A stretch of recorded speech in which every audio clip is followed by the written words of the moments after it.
Good morning, everyone. My name is Shweta Kanojia, Assistant Professor in Ismail National Mahila Degree College in the Department of Commerce. Today, I will teach you Company Law. और आज का हमारा topic होगा introduction to company. तो सबसे पहले हम ये समझेंगे कि कंपनी क्या होती है। Company is an very important form of any business organization to raise capital.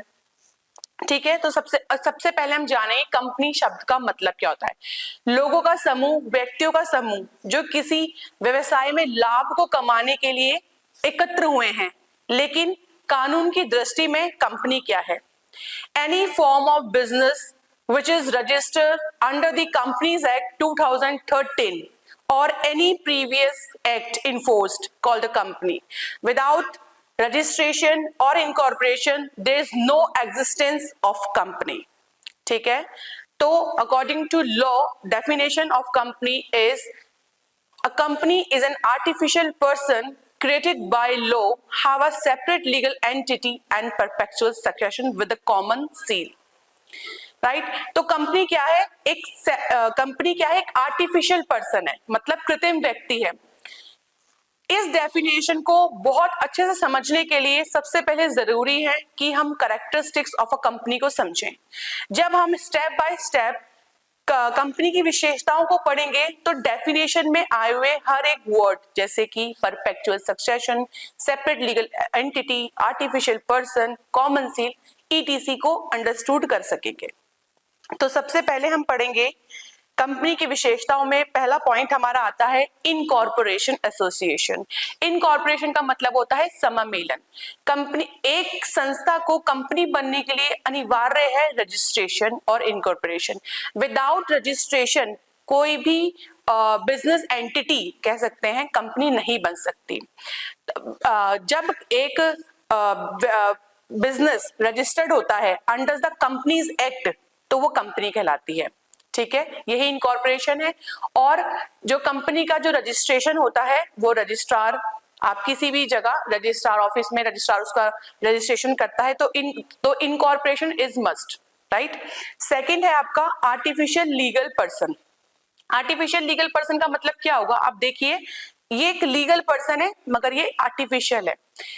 After registration company क्या होती है? एक अपने मेंबर से सेपरेट हो जाती है। कंपनी को बनाने वाले व्यक्ति ही होते हैं मेंबर्स, बहुत सारे लोग व्यक्ति जो मिलकर किसी कंपनी को बनाते, निर्माण करते हैं।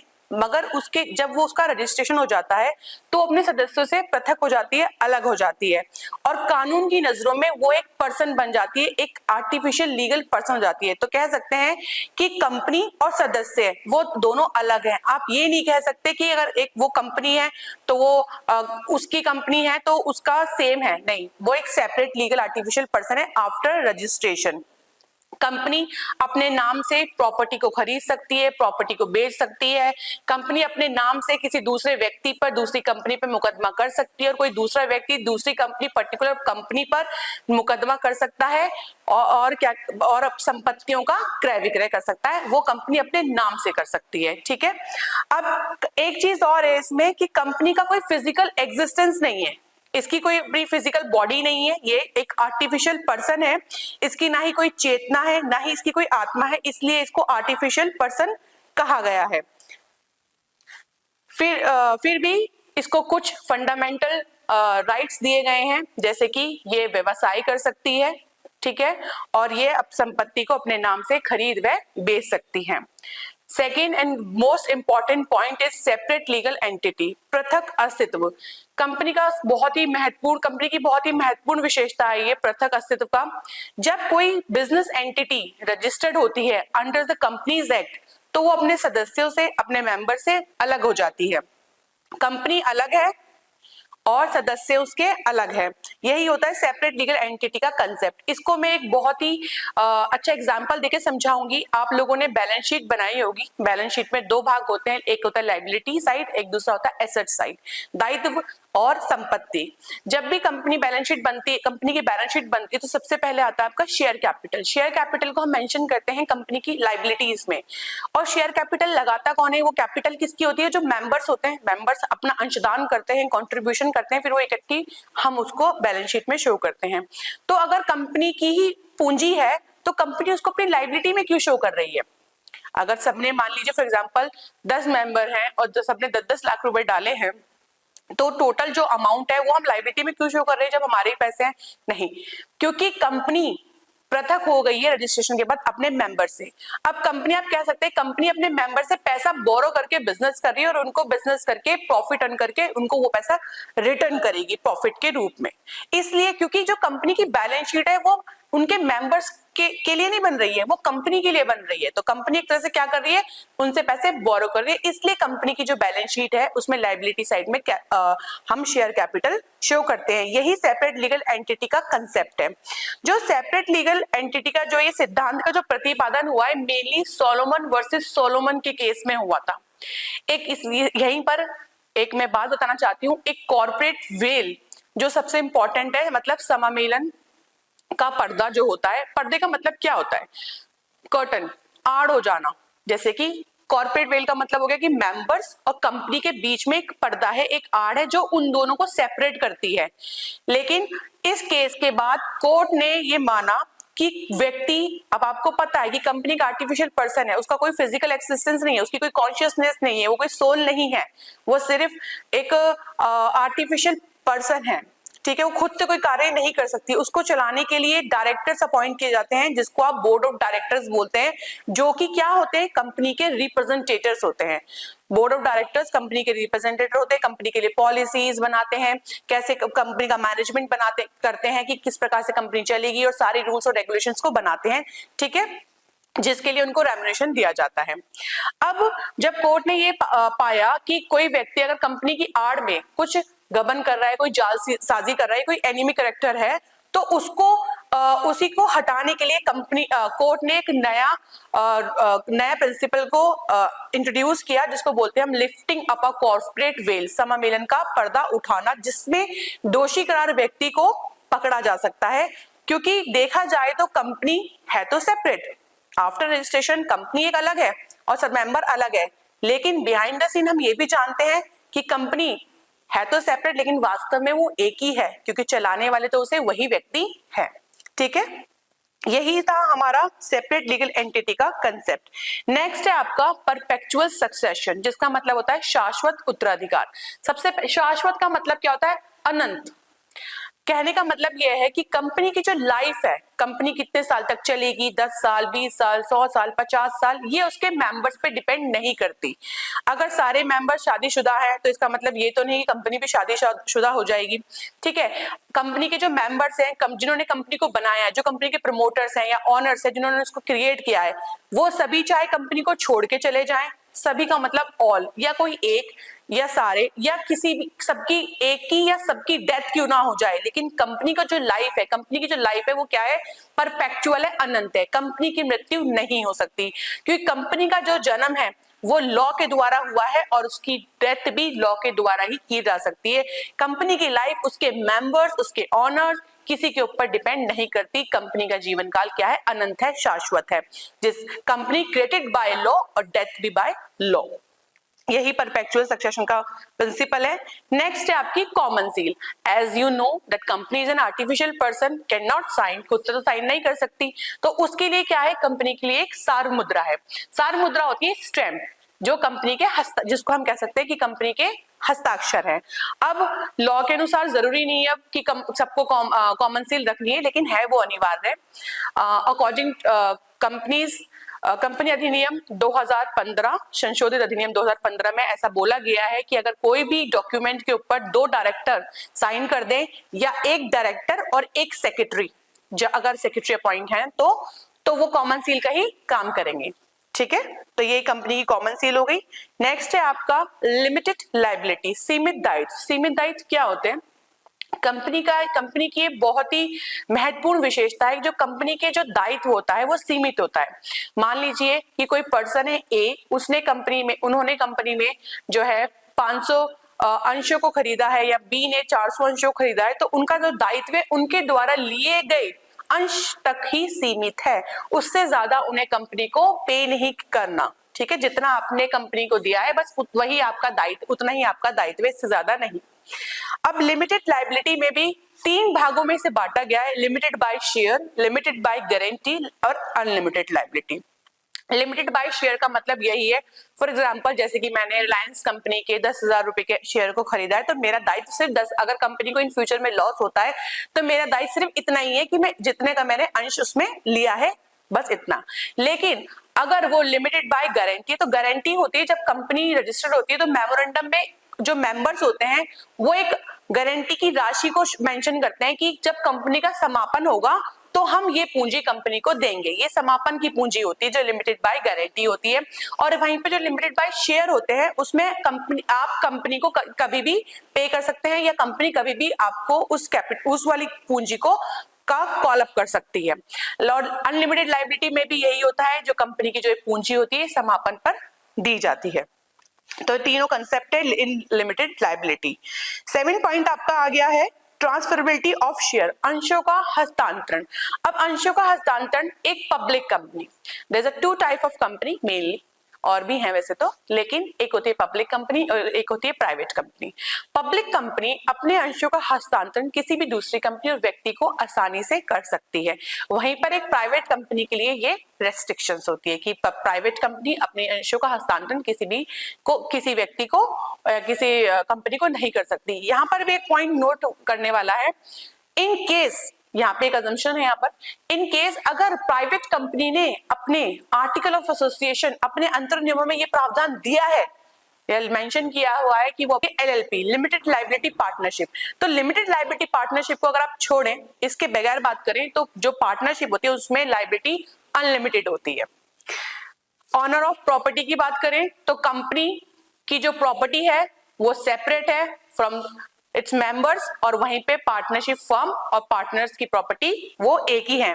कॉन्ट्रैक्ट बाय मेंबर्स, जो सदस्यों का अनुबंध है, कंपनी कंपनी जो है क्योंकि पृथक है, इसलिए कंपनी के सदस्य हैं जो हैं वो कंपनी के मेंबर्स के साथ अनुबंध कॉन्ट्रैक्ट कर सकते हैं, क्योंकि मेंबर्स अलग है और कंपनी अलग है, तो कंपनी के जो मेंबर्स हैं वो कंपनी के साथ कॉन्ट्रैक्ट कर सकते हैं। लेकिन वही पार्टनरशिप में क्योंकि सेपरेट लीगल एंटिटी का कोई कंसेप्ट नहीं है, तो जो मेंबर्स हैं वो फर्म के साथ कोई कॉन्ट्रैक्ट नहीं कर सकते क्योंकि वो एक ही हैं। क्योंकि अगर बात करें ट्रांसफर ऑफ इंटरेस्ट का, हितों का हस्तांतरण करने के लिए का, तो सार्वजनिक कंपनी एक सदस्य अपने अंश को आसानी से ट्रांसफर कर सकते हैं, ये बात अभी हमने पढ़ी है। वही पार्टनरशिप में ऐसा नहीं होता। पार्टनरशिप में ये रूल है कि अगर एक पार्टनर को अपना इंटरेस्ट को ट्रांसफर करना है तो सारे पार्टनर्स की अनुमति लेना अनिवार्य है। अगर एक की भी अनुमति नहीं है तो वो अपने हितों का हस्तांतरण नहीं कर सकता है। लाइफ ऑफ एग्जिस्टेंस की बात करें, अभी हमने कंपनी की कैरेक्टरिस्टिक्स में पढ़ा है कि company has a perpetual existence, तो कंपनी का जो जीवन है वो क्या है, अनंत काल तक चलने वाला है। और वही पार्टनरशिप की जो लाइफ होती है वो बहुत शॉर्ट होता है। एक भी व्यक्ति को इंसॉल्वेंट हो जाए या किसी भी पार्टनर की डेथ हो जाए तो पार्टनरशिप डिसॉल्व हो जाती है, पार्टनरशिप खत्म हो जाती है। अगर हम बात करें कि ऑडिटिंग का, ऑडिट ऑफ अकाउंट्स का, तो कंपनी की दशा में ऑडिटिंग बहुत अनिवार्य होती है। वही पार्टनरशिप में कुछ दशाओं को छोड़कर ऐच्छिक होती है। तो वाइंडिंग अप की बात करें तो जैसे कि मैंने अभी बोला है कि कंपनी का जन्म उसके मेंबर्स के ऊपर निर्भर नहीं होता है, जिसका जन्म कानून के द्वारा हुआ है और उसकी मृत्यु भी कानून के द्वारा ही की जा सकती है। और अगर हम बात करें पार्टनरशिप की, तो पार्टनरशिप का वाइंडिंग अप वॉलंटरी भी हो सकता है और किसी एक पार्टनर के मृत्यु या छोड़ जाने पर भी उसका समापन हो जाता है। तो ये तो कुछ हमने डिफरेंस पढ़ा है between the company and partnership.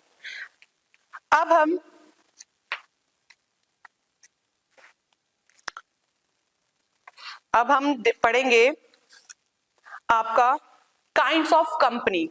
Kinds of company में कंपनी कितने प्रकार की होती है, there are various type of companies. पहले हम पढ़ते हैं चार्टर्ड कंपनीज। चार्टर्ड कंपनी क्या होती है? चार्टर्ड कंपनी जो है, ऐसी कंपनी का निर्माण विशेष उद्देश्यों के लिए किया जाता था। उस टाइम पे रॉयल चार्टर द्वारा किया जाता था, जिनका उद्देश्य कार्य क्षेत्र और कार्य की अवधि भी निश्चित की जाती थी। उदाहरण के लिए bank of England, east India company, ऐसी कंपनियां वर्तमान समय में अस्तित्व में नहीं है। कुछ इसमें केसेस को छोड़कर अदरवाइज तो चार्टर्ड कंपनी का निर्माण अब कहीं पर भी नहीं होता है। Companies incorporate by special statutory और एक्ट ऑफ पार्लियामेंट, ऐसी कंपनियां जो कि हमारे संसद भवन में विशेष प्रस्ताव द्वारा बनाई जाती हैं, पारित की जाती हैं, उनको बोलते हैं हम company incorporate by the special provisions. ठीक है, जैसे कि आपने पढ़ा होगा उदाहरण के लिए life insurance company, state trading corporation etc, इनके लिए हमें स्पेशली मेमोरेंडम नहीं बनाना पड़ता अलग से, क्योंकि इनका जो जन्म होता है वो संविधान के अंतर्गत ही किया जाता है। इसको पार्लियामेंट में ही विशेष प्रस्ताव पारित करके इनका निर्माण किया जाता है। ठीक है, ये हमारी वैधानिक कंपनियां होती हैं। और नेक्स्ट है कंपनीज इनकॉर्पोरेट और registered under the companies act 2013, जो हम पढ़ रहे हैं, जो भी हमने लेक्चर में पढ़ते आए हैं, वो वही कंपनी है जो कि पब्लिक कंपनी जो हम बनाते हैं which is registered under the companies act 2013, तो ये होती है हमारी इनकॉर्पोरेटेड और रजिस्टर्ड कंपनी।